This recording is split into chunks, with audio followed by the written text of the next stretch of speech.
Hello. Welcome to the Tutors of Life podcast where we research life so you don't have to.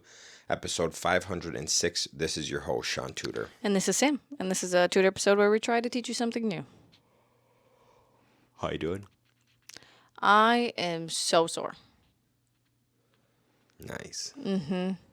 I weeded and planted all my plants yesterday, all day, and planted my seeds today. And my neck is so sore. I just want to look down, but I know that's going to make it even worse. Right. It hurts so much. Oh, because looking down gives it some relief. Yep. And then, we went and worked out with our friend Nick Hazelwander. And he destroyed us. It was terrible. Bad. Bad. Very bad. I wasn't going to join, but Shaun made me. And you enjoyed it. Did you enjoy it? How often do you work out that hard? Never, ever. I do. About 3 times a year. With Nick. With Nick. And it is a joy every time. And let me tell you what, if I could just grow up and work out with him every week, I'd be in shape. I wouldn't be how I am. No. I would be in shape. Shaun goes through this mental struggle where he likes how he feels physically right now, but he doesn't like how he looks physically right now. Well, I've got a bad, my left side's really fucked up. Right, but you were talking about like your weight. Like you like where you are weight-wise. Sure, yeah, I like where I am weight-wise. I feel good. Weight-wise, I used to have like collapsed arch in my left foot, pinched tendons and stuff in my knee, and my hips all fucked up. Anyways, I need to address that bad because I can't, unless I warm up, I can't squat or like bend down or anything like that. I can't bend my knees. So like day to day cruising around, like I have to be strategic if I want to pick something up off the ground. Oh yeah. Because my knee just it pinches and then the whole bottom part of my leg gives out. So I can't I gotta strategically walk upstairs or my leg gives out. I did not know that. It was that bad. Of course, dude. I just don't talk about it 'cause I don't want to be a pussy. Well, good thing tonight there's UFC fights, so I then you can know. do all your work exercises while you're... So Sam found me a bunch of exercises and stuff I need to do to strengthen my arch. But yeah, we'll see how it goes. It's only progressively got worse over the years to the point what really did it in. It always got it. It's been getting worse. But when I did 50 air squats a day, and I did that for 6 months, that's when it went out. Dude, doing any of those type of things really screwed you up. Bad. Because your pec hasn't really recovered. Fuck, my pec, my neck, my knees, hips, ankle, it all got fucked up doing that. Honestly, we should really, do what we say we're going to do and actually roll out and do body maintenance. I remember when we started working out, or when I started working out with Shaun, there was a time when we had to stay at the group home every other night. And there was an open bedroom, so we would just roll out every other night. And my body felt so good, and I was lifting so much. But we were taking care of it. Right. It was 20 minutes every other night. Stupid. Yep. So yeah, we should really just get back into it. Yep. Yeah, we should.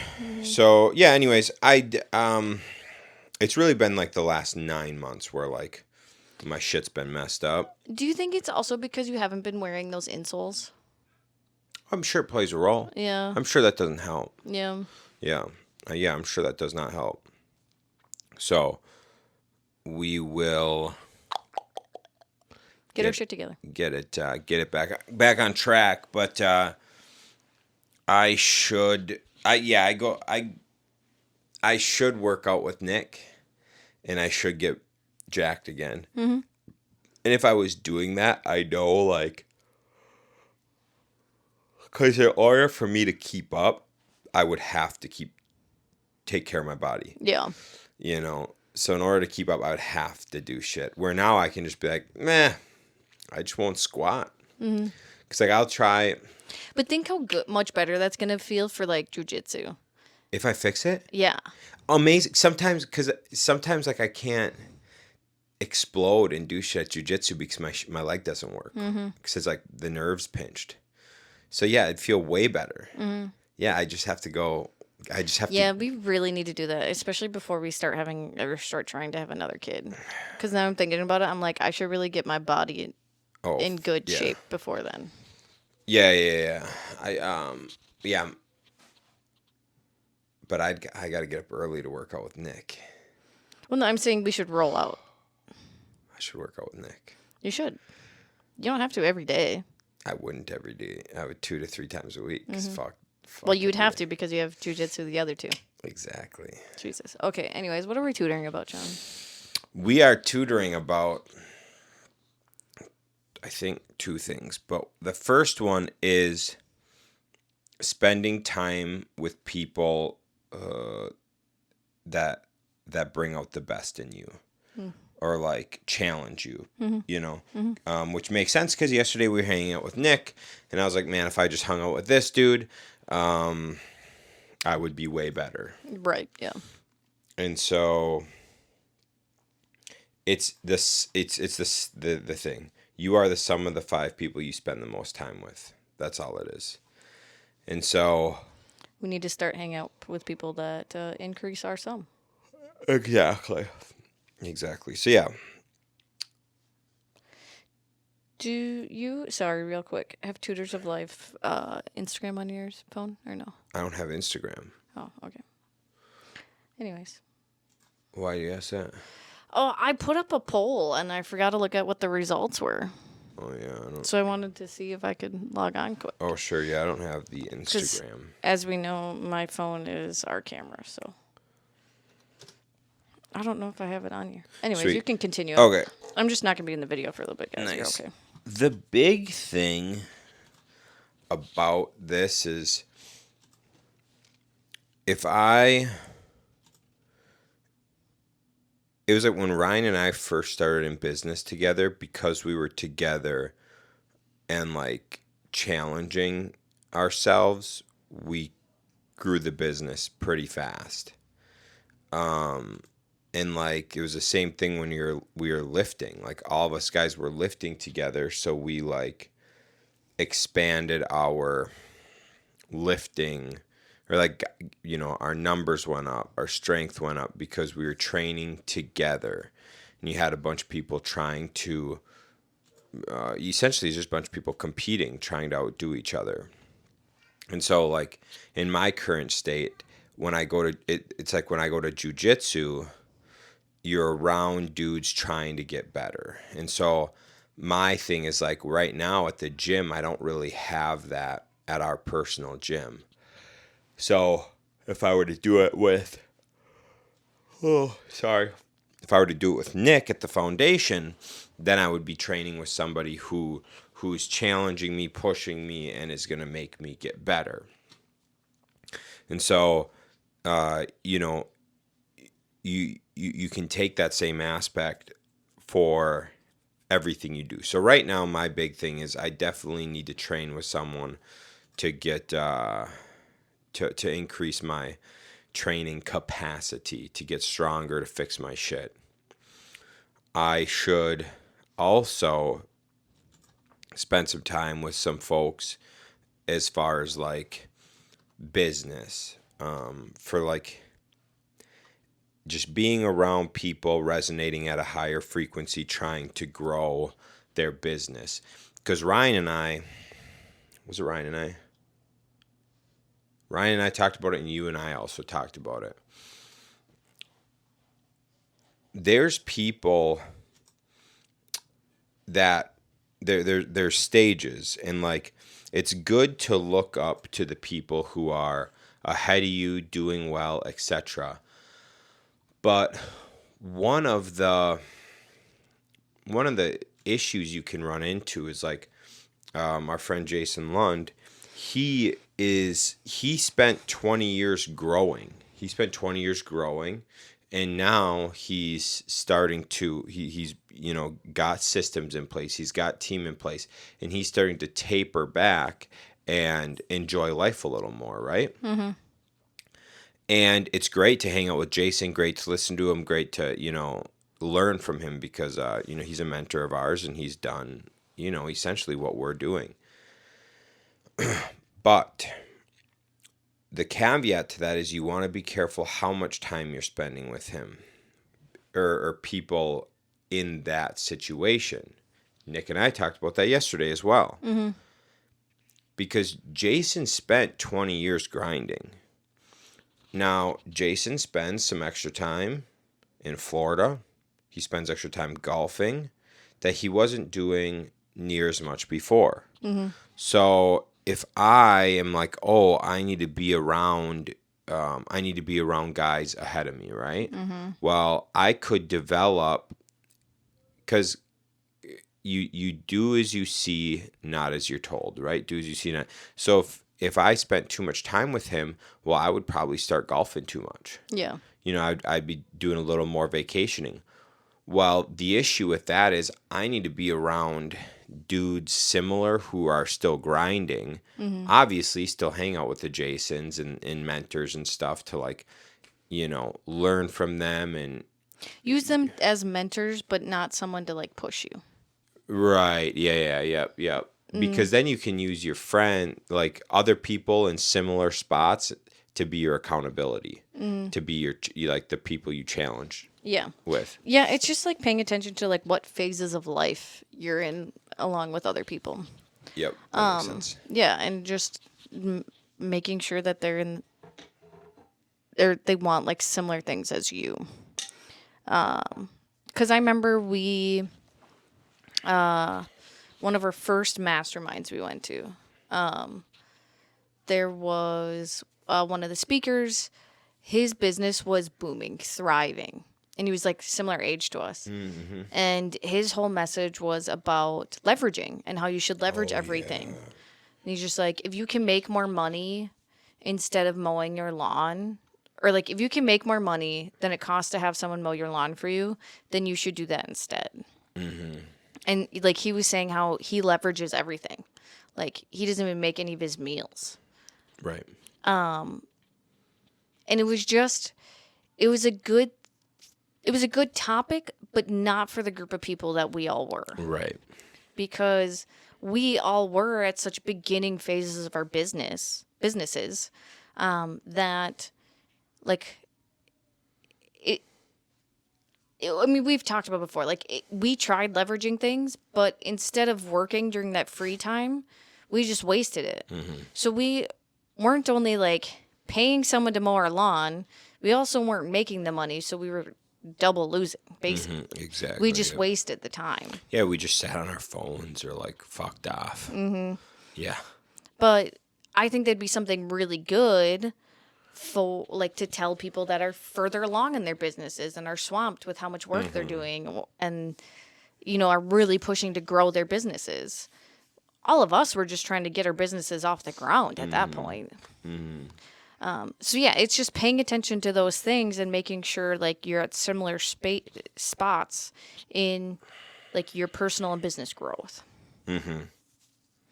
Yeah, I like that. Mm-hmm. Something else you got to be careful with is different markets. So, it is a very different market in Eau Claire than an hour and a half over in the cities. Mm-hmm. Or an hour and a half the other way in Wausau. Exactly.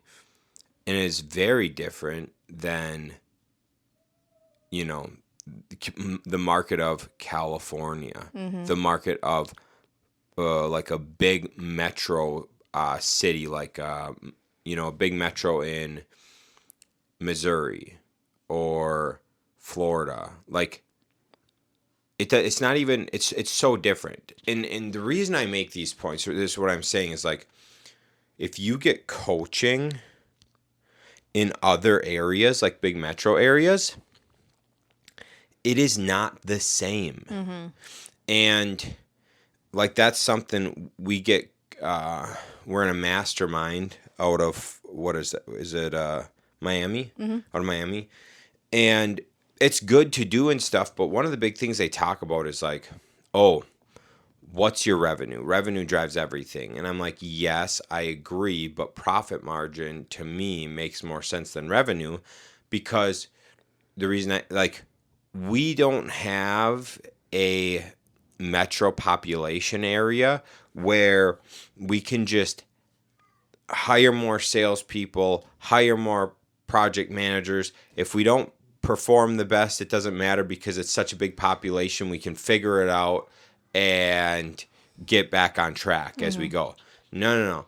Where our market is somewhere like, if you don't have your shit figured out, word travels fast and you get a bad rap. Mm-hmm. And so, they're like, oh, why don't you scale faster? Why don't you do this more? Why don't we get to like this much in revenue and stuff? And it's like, well, if we don't have the team, and like, I know the quality and I can trust the contractors, and we're communicating properly, and like the salesman is selling properly, the project manager's managing well, and then we can trust all the guys.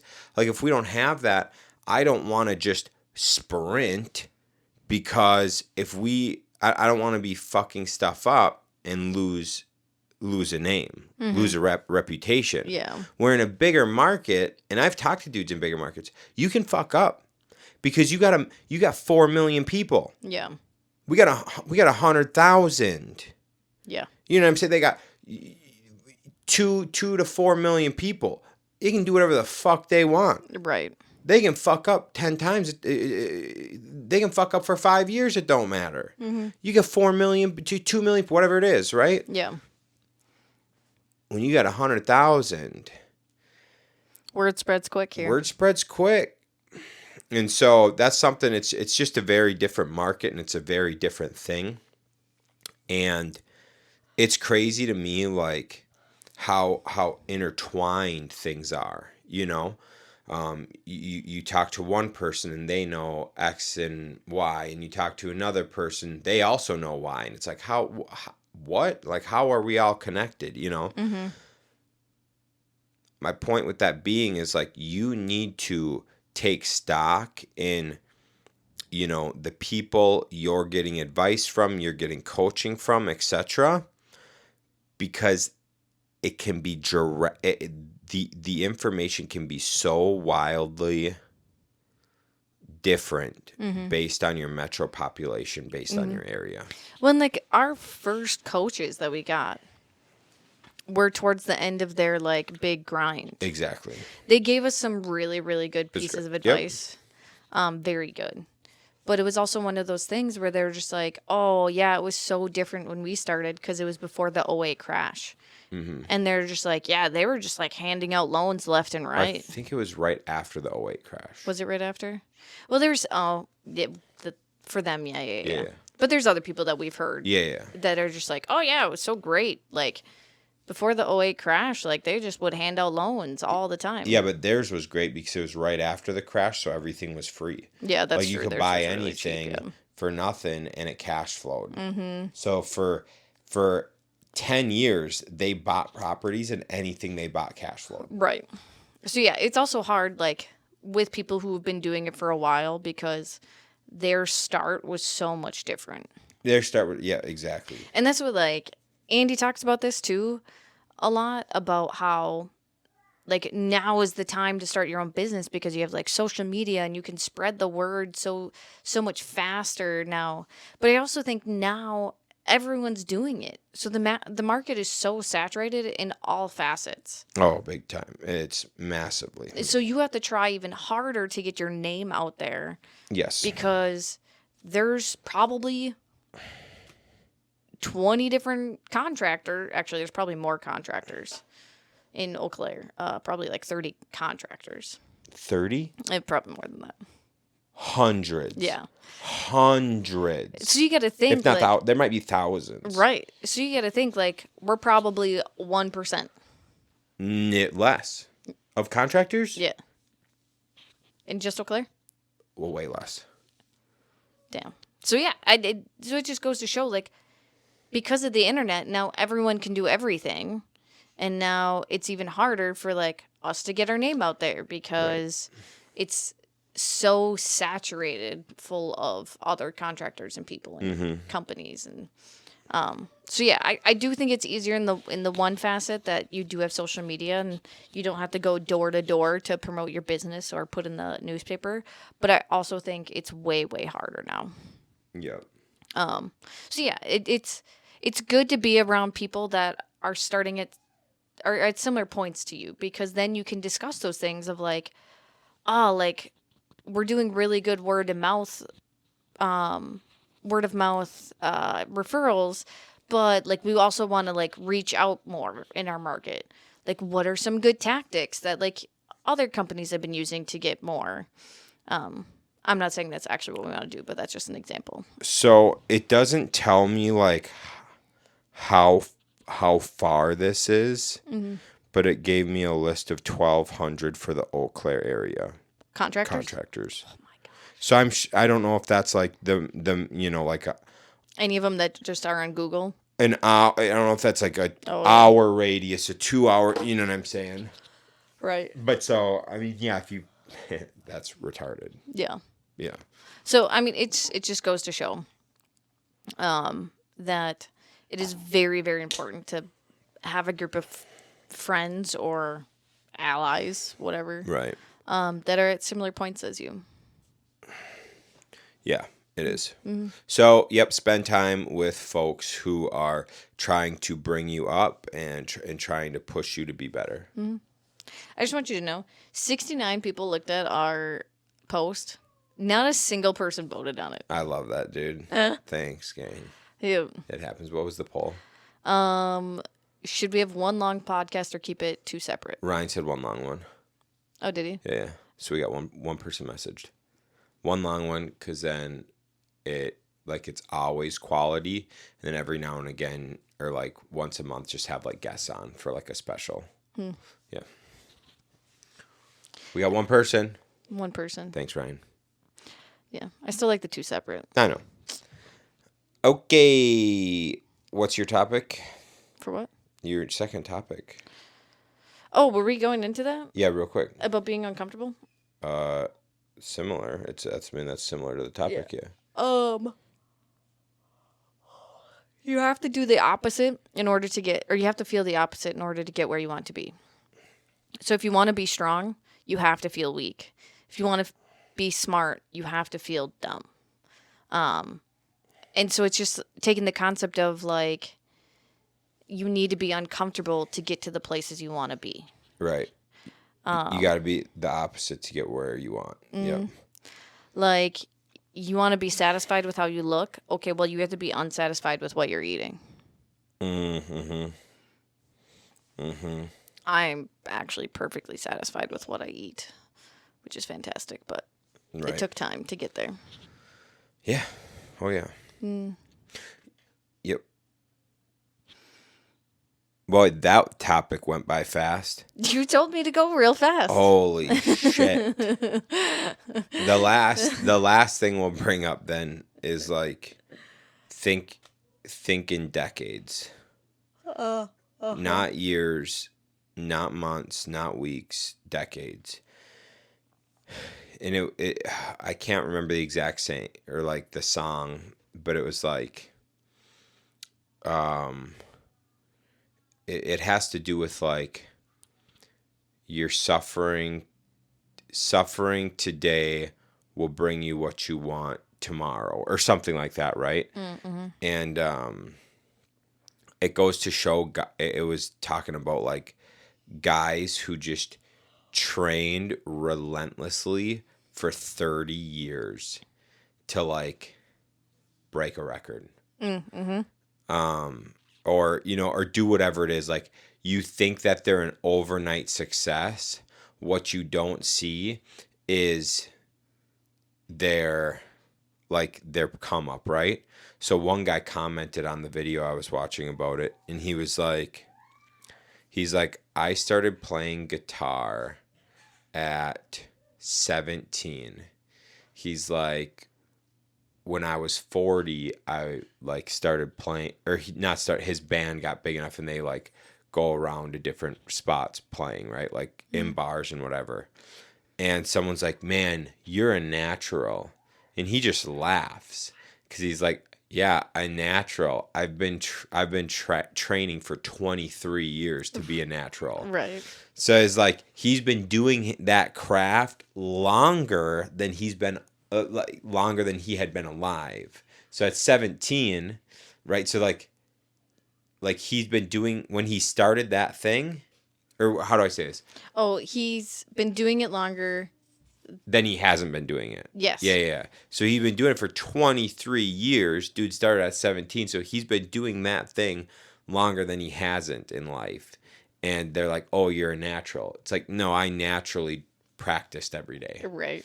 So it's that concept of like, if you think in decades, you can accomplish so much more. Well, and I think too, like that really is a good thing to think about with kids, because like so many people we know only have one or two kids because they're just like, oh man, the beginning is just so hard. But like the hard part's only, I mean, We don't know. We don't Who know. fucking knows? It's probably a long time. But even if the hard part is the first like 5 or 6 years, I feel like even after like 4, they get quite a bit easier. Oh yeah, I'm sure. Even if you go 10 years, okay, 10 years, Yeah, but then you gotta think that's 10 by every kid you got. right? But it's not like you're It's not like it's 10, 10, 10, 10, 10. It's like 10 and then 10. 6 or whatever, Yeah, 10 or even through, closer. right. The whole span is less than a 20-year run. Right. And then you got to think like, because once your kids are older, you enjoy them so much more. Right. Well, you're gonna, no offense, Lily, I do really like you, but everyone says they have kids for like when they're adults. Well, they're gonna be like the span of them being more fun to have is gonna be way longer than it was for that struggle, Right. for the hard part at the beginning. Yep. One of the guys at church said he was always warned, like, "Oh, just wait. When your daughter starts dating in high school, that's gonna be like the hardest time or whatever." And he's like, "That was the best. I loved it because then, like, I think this is kind of what he was getting at. Like, one, she would go hang out with him, so it'd give him respite. Two, it was like having a son because he'd come over and it'd be cool to like whatever." Oh, yeah. So he's like, it was awesome. Like he was saying how he'd like go to his sporting events and stuff. Oh, that's cool. You know what I'm saying? So he was like, it was great. I loved that phase. And I was like, oh boy, that's an interesting way to look at it. Yeah, I mean, if you teach your daughters right of how to pick a good man, Right. then you don't need to worry. Right. Exactly. Yep. That's cool. So yeah, it's interesting because you hear that from a lot of people. Like, oh, dude, how much did we hear about everything? Like, oh, wait till you don't sleep, and it's like it was little sections where we didn't sleep. Yeah. Mostly, there's a couple nights I didn't sleep. But it was honestly like not us not sleeping. It was just the fact that she would get up like once or twice in the night, Right. and I'd be up for a max half hour. Sometimes there's obviously anomalies. Yeah. Nights where that's not the case, but for the most part, that's what it was. And then it was like it's always the like next scare tactic, next scare. Like, oh wait till this, oh wait till this, oh wait till this, and we've got a lot of like, oh wait until this coming up, but it really hasn't been bad at all, like people say. And if you just look at that and extrapolate it out over the whole like. People say, oh, just wait till your daughter's in high school. And then you got that guy who's like, it was great. And then it's just like, you need to enjoy the phase while you're in it, because otherwise you're just not going to enjoy it. And that's what like Brooke always said to me too about it's just a phase and to enjoy the phase. And I Right. think that was just such great advice because, like, now I look back and I'm like, oh, like, yes, I had to get up every 2 to 3 hours to feed her, but she just slept on me all day long. And I was like, no, I missed that phase. Yeah, she don't cuddle no more. She ain't a cuddler. Uh-uh. So, like, it's one of those things to make sure, like, yes, maybe you're miserable, but also look for the positives in it because, like, that you're not always going to have that phase with kids. And Right. even with businesses. Like, yeah, sure. Rob talks about it all the time, like how we kind of like, he reminisces quite a bit about the start of Flagner Fail. Like, he's just like, I remember when we only had the warehouse and Right. him and their first dog had to sleep on a mattress in the corner because they didn't have an apartment. And, like, so now I'm sure he reminisces and he's just like, oh, like, life was probably so simple then. Right. But I'm sure at the time he hated it. He probably thought this was terrible. Right. But if he would have thought, like, in the moment, like, life is simple, I just got to work. Like, I'm sure now looking back on it, he's like, oh, man, I wish I would have enjoyed that more. Well, I mean, that's everyone. Everyone does that, right? Yeah. You know. But so that goes to show, like, always enjoy every phase of your life and business that you're in. Yeah, you should. You should. Cool. Got anything else? Nope, that's it. All right, sweet. Gang, get out there, surround yourself with some good people, push yourself, think long term, Be uncomfortable. and be uncomfortable. I love it. All right, we'll catch you on the next one. See ya.